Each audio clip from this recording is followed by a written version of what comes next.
Bismillahirrahmanirrahim.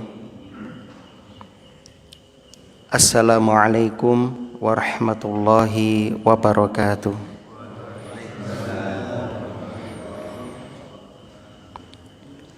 Innal hamdalillah nahmaduhu wa nasta'inuhu wa nastaghfiruh wa na'udzu billahi min syururi anfusina wa sayyiati a'malina. May yahdihillah fala mudhillalah wa may yudlil fala hadiyalah. Asyhadu an la ilaha illallah wahdahu la syarikalah wa asyhadu anna Muhammadan abduhu wa rasuluh. Allahu ta'ala fil Qur'an, a'udzu billahi minasyaitonir rajim. Ya ayyuhalladzina amanu taqullaha haqqa tuqatih wa la tamutunna illa wa antum muslimun. Ya ayyuhalladzina amanu taqullaha wa qulu qawlan sadida yuslih lakum a'malakum wa yaghfir lakum dzunubakum. Wa may yuti'illaha wa rasulahu faqad faza fawzan 'azima. Amma ba'd. Kaum muslimin dan muslimah yang mudah-mudahan senantiasa dirahmati oleh Allah di dunia hingga di akhirat. Alhamdulillah alladzi bi ni'matihi tatimmus sholihat. Segala puji bagi Allah yang dengan nikmat-nikmatnya niat-niat solih hamba dapat terlaksana.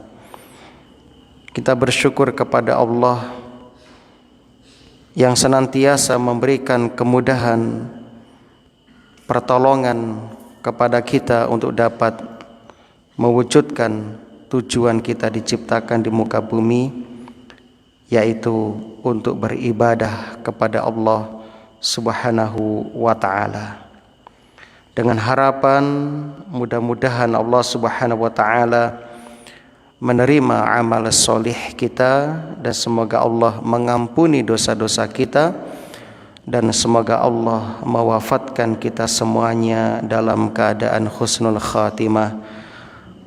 Rabbana taqabbal minna innaka antas sami'ul alim.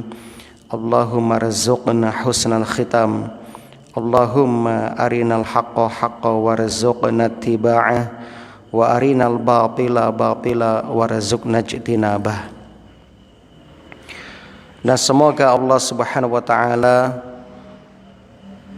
melimpahkan salawat serta salam kepada Nabi kita Muhammad sallallahu alaihi wasallam, kepada keluarga dan juga para sahabatnya radhiyallahu anhum ajma'in.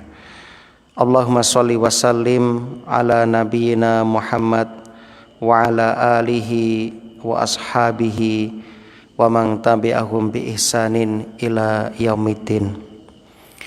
Alhamdulillah, malam ini kita akan kembali melanjutkan kajian kita tafsir surah Al-Ma'arij. Al-Ma'arij. Namun sebelumnya kami ingin mengingatkan kepada para jamaah hendaknya terus bersabar dan bersemangat serta ajak istiqomah di dalam menjalani ketaatan kepada Allah, di antaranya dalam rangka menuntut ilmu syar'i, ilmu agami kados ing dalu menika. Allah Subhanahu wa ta'ala telah berjanji kepada kita bahwa semua yang kita lakukan di muka bumi ini dicatat oleh Allah Subhanahu wa ta'ala dan akan menjadi saksi kelak di hari kiamat, yang mana kita di muka bumi ini beramal, baik itu amal solih maupun amal tolih, amal baik maupun amal keburukan, semuanya akan dicatat oleh Allah Subhanahu wa taala. Maka jangan pernah merasa rugi dengan bapak, ibu, saudara-saudariku meluangkan waktu untuk menghadiri majelis ta'lim taman-taman surga seperti pada malam hari ini. Dalam surah Yasin ayat yang ke-12 Allah Subhanahu wa taala berfirman, A'udzu billahi minasyaitonir rajim. Inna nahnu nuhyil mauta wa naktubu ma qaddamu wa asarahum wa kulla syai'in ahsaynahu fi imamin mubin. Inna sesungguhnya kami, nahnu kamilah, nuhyil mauta menghidupkan orang-orang mati, wa naktubu dan kami menuliskan ma qaddamu apa yang telah mereka kerjakan, wa asarahum dan bekas-bekas yang mereka tinggalkan, wa kulla syai'in dan segala sesuatu ahsaynahu kami kumpulkan fi imamin mubin dalam kitab induk yang nyata, yakni Lauh Mahfuz. Kaum muslimin rahimani wa rahimakumullah, kelak Allah akan membangkitkan kita semuanya, kemudian akan membalas amalan yang telah kita perbuat. Allah mencatat kebaikan dan kejelekan yang telah dilakukan ketika hidup, juga asar bekas amalan yang ia tinggalkan setelah meninggal dunia. Oleh karena itulah perbanyak beramal solih, wabil khusus amalan muta'addi, amalan yang kemanfaatannya dirasakan oleh orang banyak, oleh orang banyak. Naam, kaum muslimin rahimani wa rahimakumullah, ayat yang ke-8 dari surah Al-Ma'arij, setelah kita mengetahui bahwasannya segala sesuatu yang akan datang itu dekat. Kullu atin qarib, segala sesuatu yang akan datang itu dekat. Termasuk akhirat. Akhirat itu dekat. Kematian itu dekat. Bahkan kita sering merasakan seakan-akan kita akan segera mati. Dan nanti ketika menjelang hari kiamat, Allah Subhanahu wa taala akan merubah semesta ini. Tatanannya akan menjadi kacau. Matahari yang tadinya terbit dari timur, nanti di akhir zaman menjelang detik-detik kiamat akan terbit dari barat. Terbit dari barat. Dan di antara gambaran hal itu disebutkan di sini di surah Al-Ma'arij ayat 8. Yauma takunu sama'u kal muhl. Yauma, ada yang dibuang di sini uzkur, ingatlah. Ingatlah, elengo. Yauma, pada hari itu, takunu sama'u, ketika langit menjadi kal muhli, bagaikan cairan tembaga. Kalau kita lihat kitab-kitab tafsir seperti tafsir At-Tabari, Al-Qurtubi, tafsir yang sudah sangat kuno ya. Al-muhl memiliki beberapa makna. Yang pertama bermakna minyak, bermakna minyak. Yang kedua dia bermakna perak yang melebur, perak yang dipanaskan akan melebur sebagaimana baja dipanaskan. Sehingga kalau kita lihat dari tafsiran-tafsiran ini, pada hari kiamat nanti langit yang sekarang kita lihat ya mampu untuk menahan benda-benda langit yang sangat berat, ternyata langit yang sangat kokoh itu kita lihat tanpa tiang sama sekali, namun tetap kokoh berdiri, kelak akan terbelah lalu mencair seperti minyak, meleleh seperti cairan tembaga. Hal ini dikuatkan dalam surah Ar-Rahman ayat yang ke-37.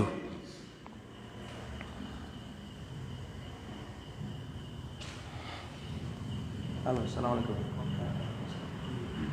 Nggih. Tereng. Apa? Kawan. Nggih, Bu.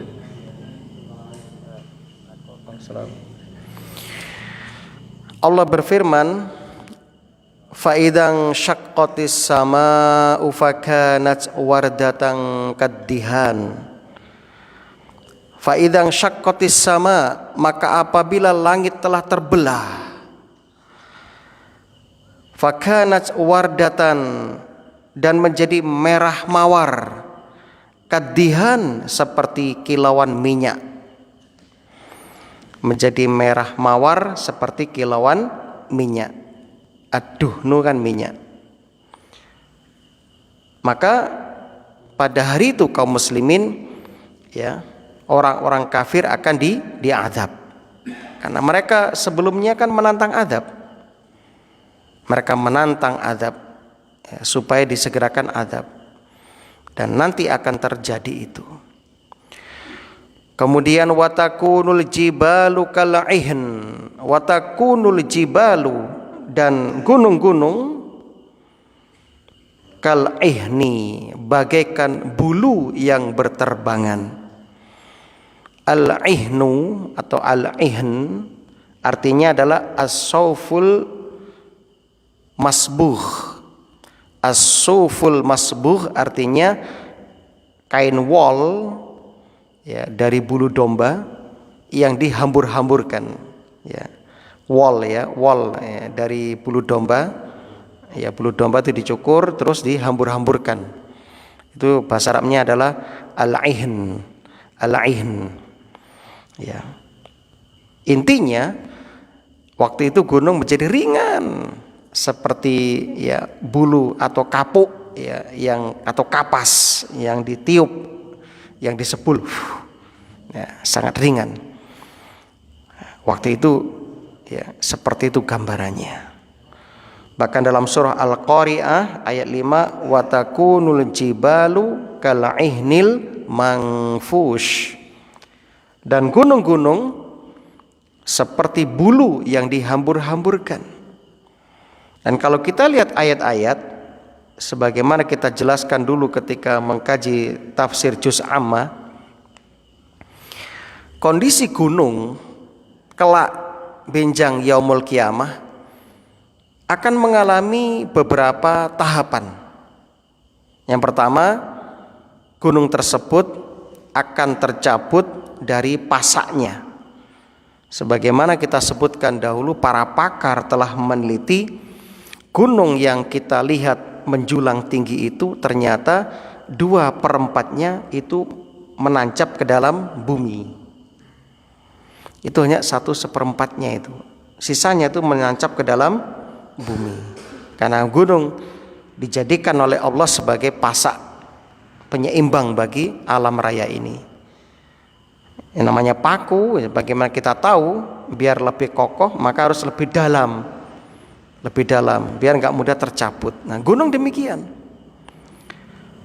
Gunung yang begitu kokoh menghunjam ke dalam tanah itu kelak di hari kiamat pertama akan tercabut. Allah berfirman, wa idzal jibalu nusifat. Wa idza, dan apabila al-jibal, gunung-gunung itu nusifat ya, dihancurkan. Nusifat sebagian ulama menjelaskan yakni dilepaskan dari pasaknya. Yakni dicabut. Sebab apa? Sebab wal jibala autada. Allah menyebutkan gunung-gunung itu autad sebagai pasak, paku. Ya, ini yang pertama, dicabut. Yang kedua, sak sampunipun gunung dicabut, ya, maka gunung-gunung tersebut akan diterbangkan. Watarol jibala, ya, dan engkau melihat gunung-gunung itu tahsabuha jamidatan wahya tamurru marras sahab.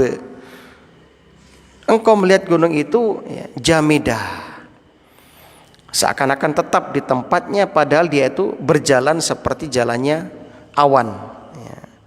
Sehingga gunung yang super kokoh dan super berat itu akan menjadi ringan seperti bulu yang ditiup-tiupkan. Watakul jibalu kal ihnil mangfush. Tahapan ketiga, setelah gunung itu dihambur-hamburkan, diterbangkan, lalu ditabrakkan oleh Allah. Setelah gunung dicabut, diterbangkan, dan yang ketiga ditabrakkan, dibenturkan dengan gunung-gunung yang lain. Ya, dalam surah Al-Haqqah ayat 14, wa humilatil ardu wal jibalu fadukkata dakkata wahidah. Wa humilatil ardu, dan diangkatlah bumi, wal jibal, dan gunung-gunung, fadukkata, lalu dibenturkan keduanya, dakkata wahidah, dengan benturan yang keras sekali, benturan dengan dibenturkan. Setelah itu jadilah gunung-gunung menjadi debu-debu. Wa bussatil jibalu bassa fakanat haba'am mumbassa. Dan gunung-gunung dihancur luluhkan sehancur-hancurnya, fakanat haba'am mumbassa, lalu jadilah gunung itu debu yang berterbangan. Nah, ketika telah menjadi debu-debu yang kecil, maka gunung-gunung tersebut hancur seakan-akan tidak pernah ada. Maka Allah berfirman, wasuyiratil jibalu fakanat saroba, dan gunung-gunung pun dijalankan sehingga menjadi fata morgana. Fata morgana itu ya, ketika Anda di siang hari di aspal itu, dari kejauhan kelihatan depan ada air, tapi ketika kita datang nggak ada air. Itu namanya fata morgana. Bu bahasa Jawa ini apa nih? Apa? Bayang-bayang. Nah, itu yang terjadi kaum muslimin. Itulah tahapan ya, yang akan terjadi kelak.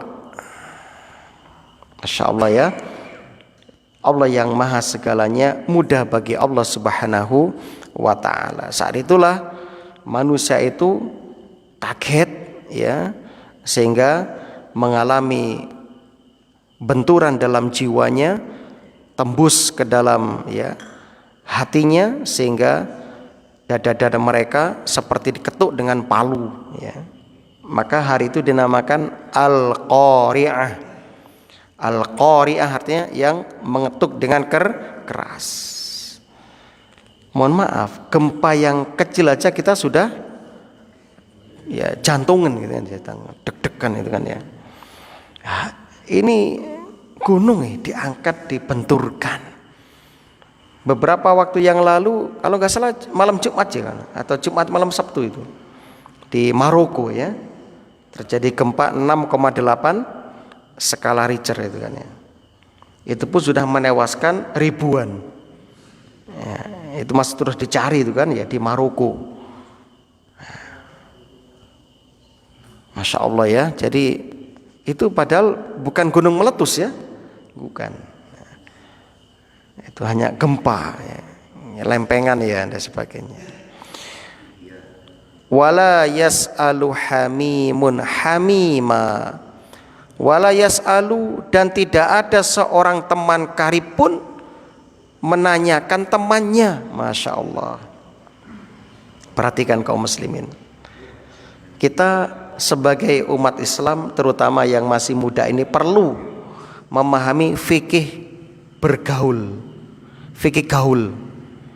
Nah, saya pernah baca buku fikih Facebook, itu karangan kiai sekarang, ngetren itu ya, mungkin ada di Shopee, mungkin bisa dibeli itu fikih Facebook. Jadi bagaimana kita ya berfacebook agar selamat dari fitnah. Begitu juga berteman itu ada fikihnya, ada syariatnya, ada aturannya dalam Islam. Nah, ini perlu dibahas ya, fikih berteman kan begitu. Nah, maka kaum muslimin yang berbahagia ya, banyak di antara kaum muslimin itu ketika berteman itu hanya berteman saja, tidak menjadikan ladang pahala atau ibadah. Makanya orang beriman itu berfikirnya itu bagaimana ketika kita bisnis itu jadi ladang pahala, ibadah. Ketika berteman, bergaul juga menjadi pergaulan yang berpahala, yang bernilai akhirat ya. Itu harus ke sana mikirnya. Jangan hanya semata-mata bergaul hanya untuk mencari dunia. Ya. Atau kerja hanya untuk mencari dunia, tapi enggak bernilai akhirat, eman-eman. Kita sering membaca istilah sekali mendayung dua pulau terlampaui. Kenapa untuk akhirat kita enggak demikian itu loh. Nah, bahkan kita sering mendengar yang lagi ngetren itu yang ada plus-plusnya. Warung kopi plus-plus dan sebagainya. Kopi plus-plusnya. Nah, tapi kenapa untuk akhirat kita enggak mau yang plus-plus gitu kan ya. Justru akhirat kita senangnya yang min-min. Nah, bahkan yang ringkas-ringkas gitu ya.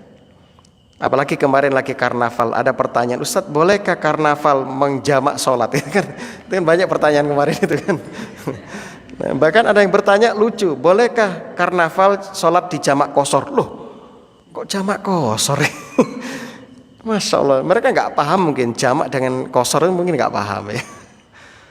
Padahal dalam kaidah fikih itu jamak qashar berlaku hanya bagi musafir. Kalau bagi mukim itu jama. Ini banyak nggak ngerti, jangan-jangan dikosor orang-orang itu. Nah, jadi dalam Islam itu berteman itu diatur betul. Lihat pengaruhnya sampai ke akhirat teman itu. Wala yas'alu hamimun hamima.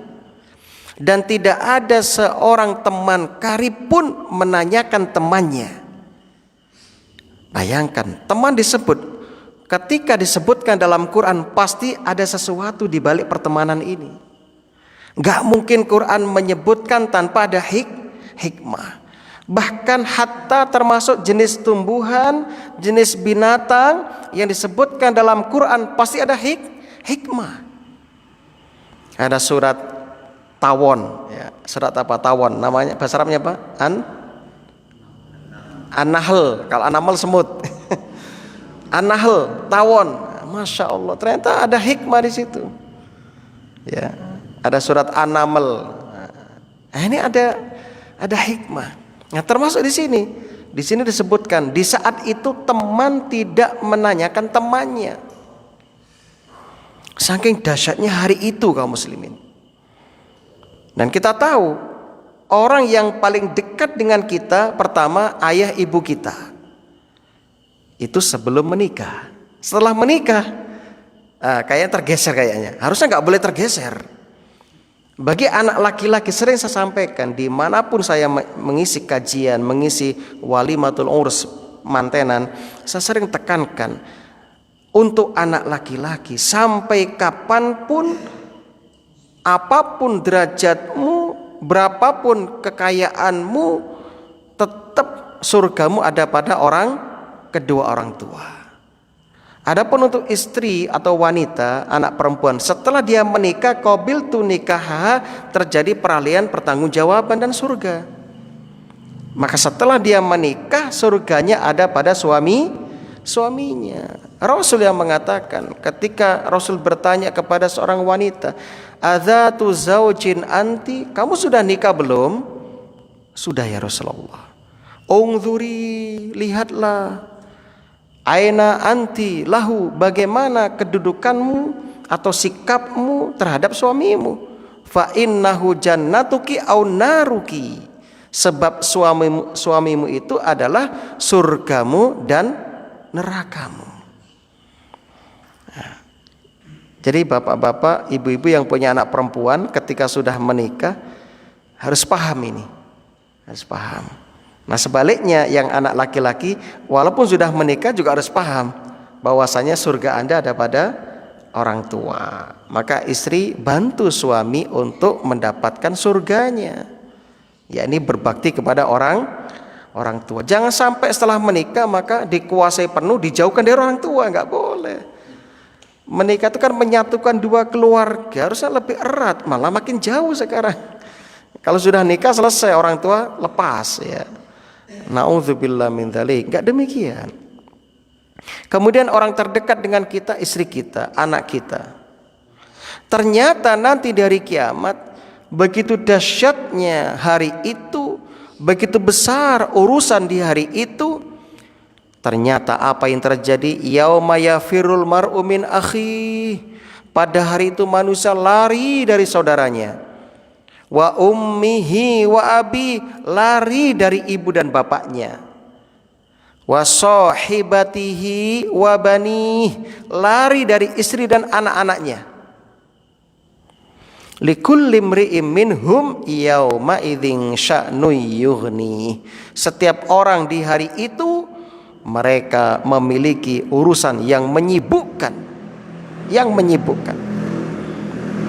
Maka kaum muslimin, sekilas kita akan sampaikan fikih pertemanan, fikih bergaul, fikih bersahabat, fikih koncoan. Nah, jadi jangan sampai berteman itu secara jahiliyah.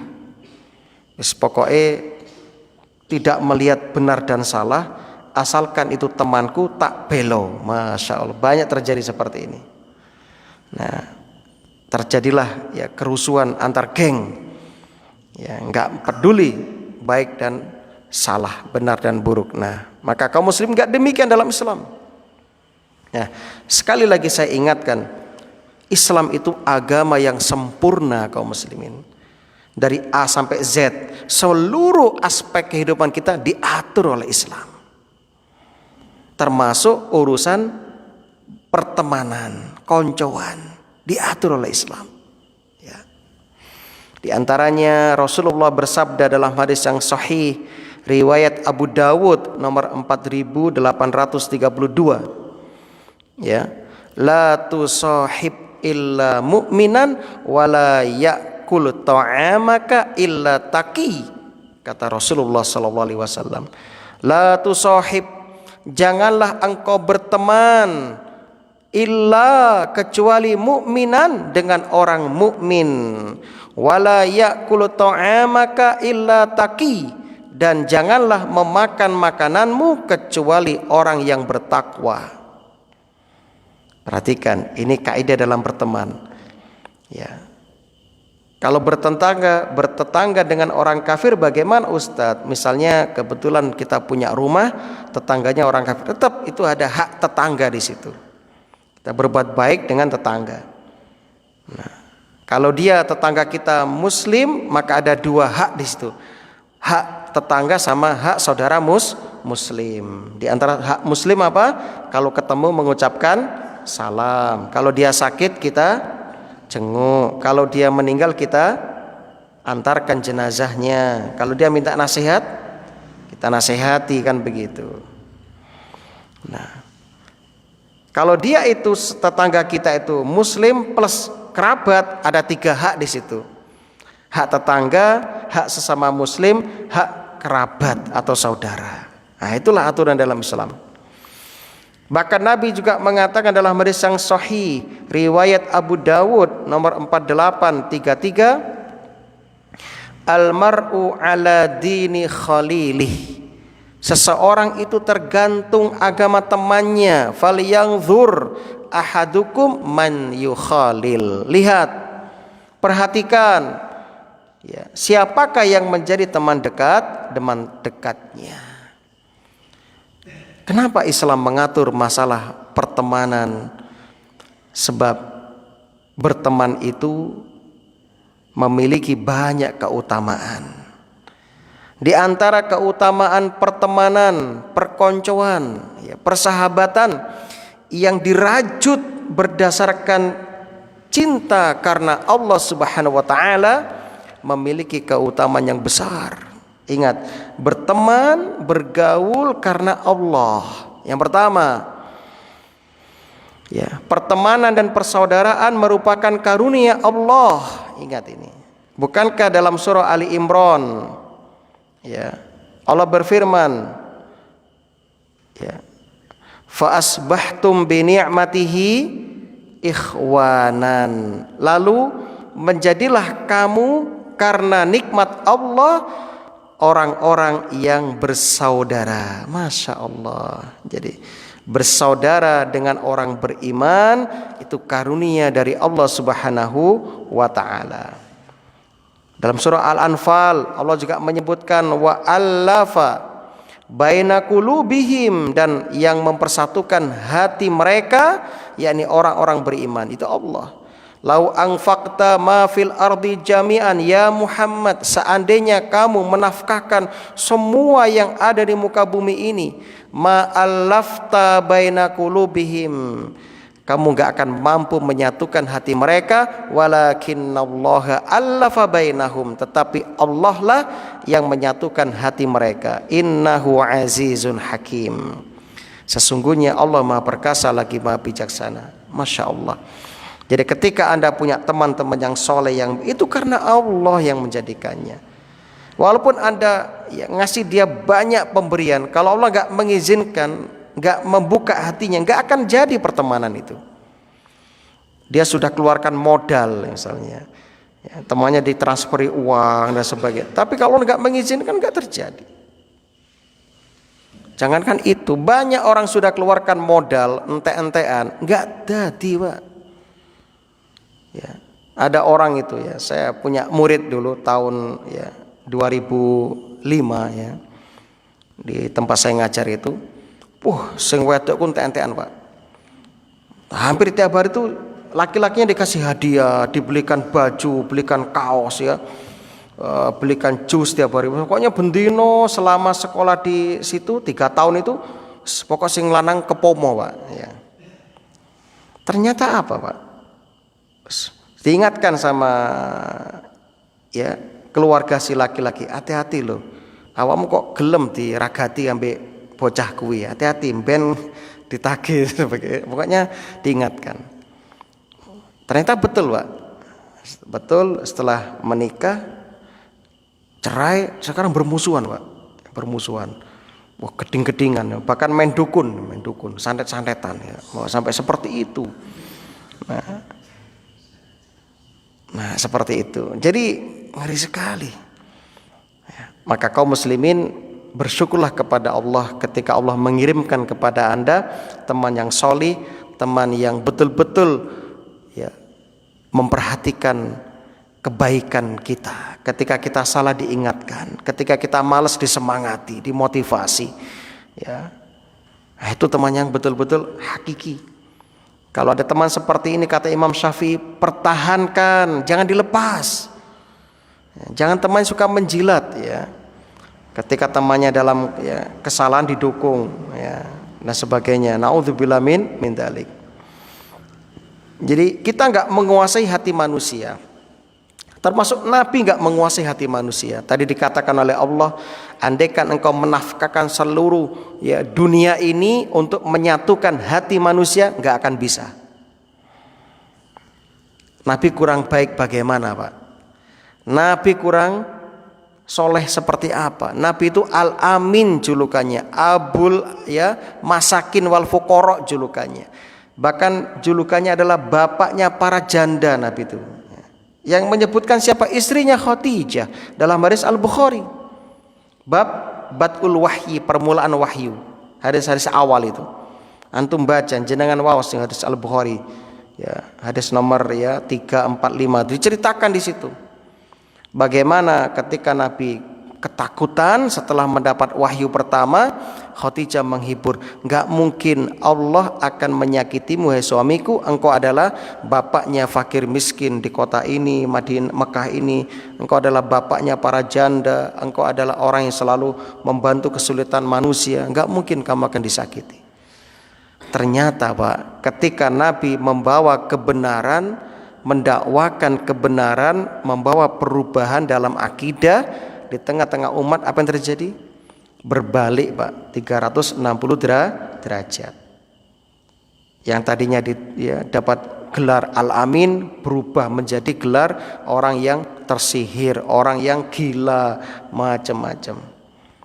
Nah, kalau Nabi aja nggak mampu, apalagi kita. Nah, yang kedua kaum muslimin, berteman atau pertemanan merupakan salah satu nikmat di surga. Masya Allah. Surah Al-Hijr ayat 47. Wa naza'na ma fi sudurihim min ghil, ya, ikhwanan ala sururim mutaqabilin. Wa naza'na, dan kami akan cabut, kami lenyapkan, ma fi sudurihim, ya, dendam yang ada di dalam dada mereka, ya, min ghil itu dendam, ikhwanan, sedang mereka merasa bersaudara. Masya Allah. Jadi nanti di surga itu nggak ada hasad iri dengki Pak, karena sudah dicabut oleh Allah ketika dikongtoroh, ya. Jadi ketika bapak ibu nanti melewati sirat, selamat dari sirat, sebelum masuk surga ada hisab sekali lagi. Bukan hisab amal Pak. Kalau hisab amal sebelum melewati sirat, ya, itu hisab amal baik dan buruk. Adapun hisab yang kedua, yaitu di kongtoroh, di tempat sebelum masuk surga, untuk menghisab hati Pak.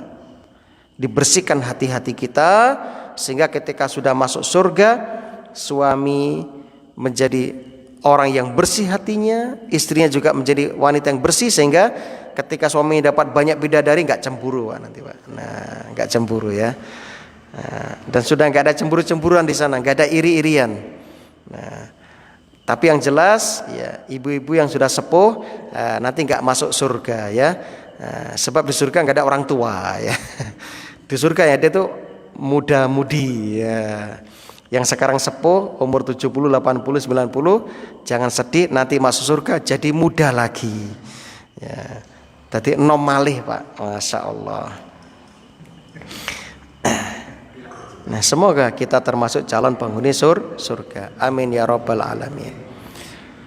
Perhatikan jamaah, bahkan dalam surah Az-Zukhruf Allah Subhanahu wa taala, ya, menyebutkan orang yang berteman karena Allah. Ingat, karena Allah, lillahi ta'ala. Dari awal pertemanan dia niatkan karena Allah, bukan karena temannya itu punya kendaraan mewah lalu Anda berteman dengannya, atau mungkin dia punya kedudukan Anda berteman dengannya supaya ikut terkenal misalnya, kan gitu ya. Bukan, betul-betul karena Allah. Apa yang terjadi? Maka pertemanan itu akan terus langgeng sampai di surga. Allah berfirman, al-akhilla yauma idzim ba'duhum li ba'din adu illal muttaqin, kata Allah. Al-akhilla, teman-teman akrab, teman-teman karib, yauma idzin, pada hari itu, ba'duhum li ba'din adu, sebagian mereka menjadi musuh bagi sebagian yang lain, illal muttaqin, kecuali orang yang bertakwa. Artinya orang yang ketika berteman betul-betul dilandasi, didasari dengan ketakwaan kepada Allah Subhanahu wa taala. Dan juga Bapak Ibu, berteman itu merupakan ladang pahala. Berteman dan persaudaraan itu ladang pahala. Masya Allah, ini yang sangat menakjubkan dalam agama kita. Jadi berteman itu bisa menjadi ladang ibadah bagi kita. Terlalu banyak dalil-dalil yang menyebutkan itu. Di antaranya hadis yang sahih riwayat Al-Bukhari dan Muslim. Al-Bukhari nomor 660, Muslim nomor 1031. Ketika Rasul menyebutkan 7 orang yang akan mendapat naungan Allah, 7 jenis orang.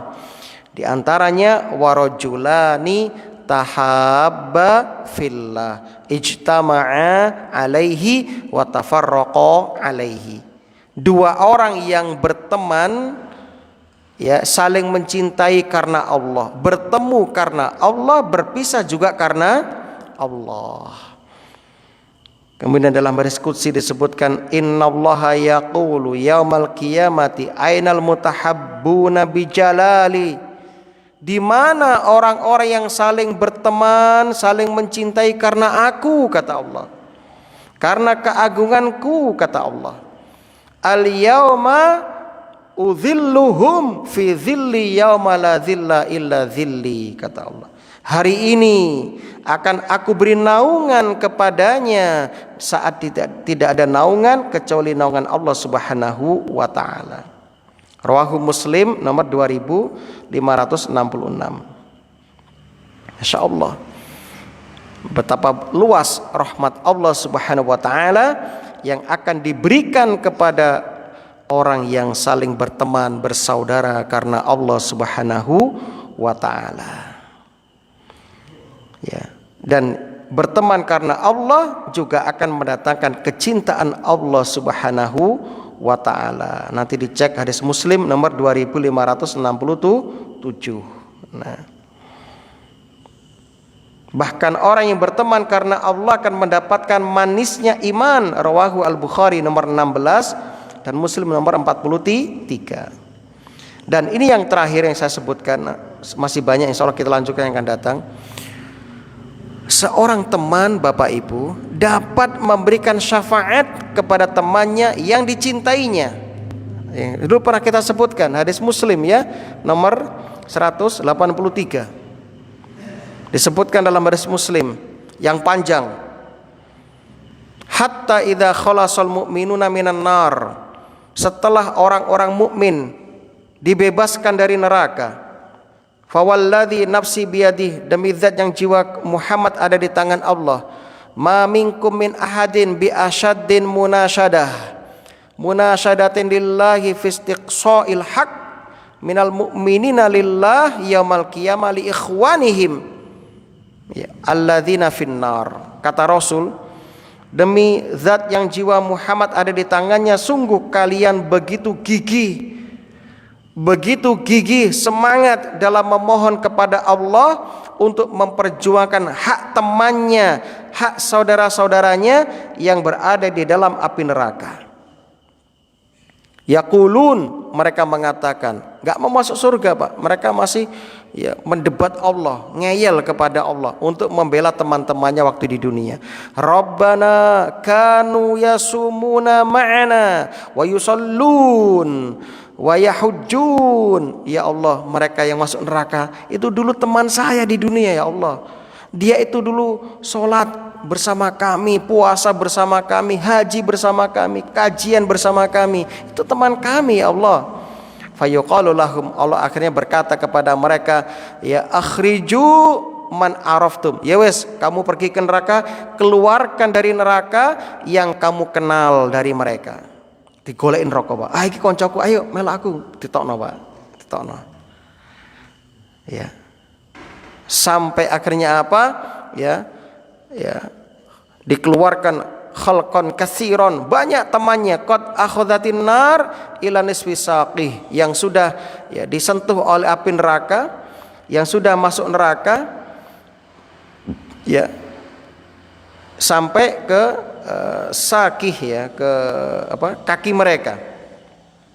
Kemudian ketika sudah datang menghadap Allah, dia merasa sudah cukup ya, lalu mengatakan Rabbana ma baqiya fiha ahadun mimman amartana bih. Ya Allah, sudah enggak ada lagi yang tersisa dari apa yang sudah kamu perintahkan tadi. Allah berkata lagi, irji'u, kembalilah kamu ke neraka. Faman wajadtum fi qalbihi misqala dinar min khairin fa akhrijuh. Barang siapa dari orang yang kamu kenal yang ada keimanan di dalam hatinya sebesar mata uang dinar, keluarkan dari neraka. Masuk lagi Pak, digoleki meneh kancane Pak. Sampai temannya yang punya iman sebesar mata uang dinar itu dikeluarkan dari neraka. Masya Allah. Ini menunjukkan keutamaan berteman. Nah, mudah-mudahan ini bermanfaat. Yang akan datang kita bahas lanjutan ini macam-macam pertemanan. Nah, taib. Semoga Allah Subhanahu wa taala ya, betul-betul membersihkan hati kita, menjaga hati kita, betul-betul ketika kita berteman, ketika kita bertemu, berpisah, semuanya karena Allah Subhanahu wa ta'ala. Dan semoga kita termasuk di antara orang-orang yang akan mendapatkan naungan kelak di hari kiamat, dan termasuk yang dimudahkan ketika melewati sirat, dimudahkan hisabnya. Allahumma hasibna hisaban yasira, Allahumma inna nas'aluka al-jannah wa ma qarraba ilaiha min qaulin aw amalin, wa na'udzubika minan nar wa ma qarraba ilaiha min qaulin aw amalin. Subhanakallahumma wa bihamdika asyhadu an la ilaha illa anta astaghfiruka wa atubu ilaik. Assalamualaikum warahmatullahi wabarakatuh.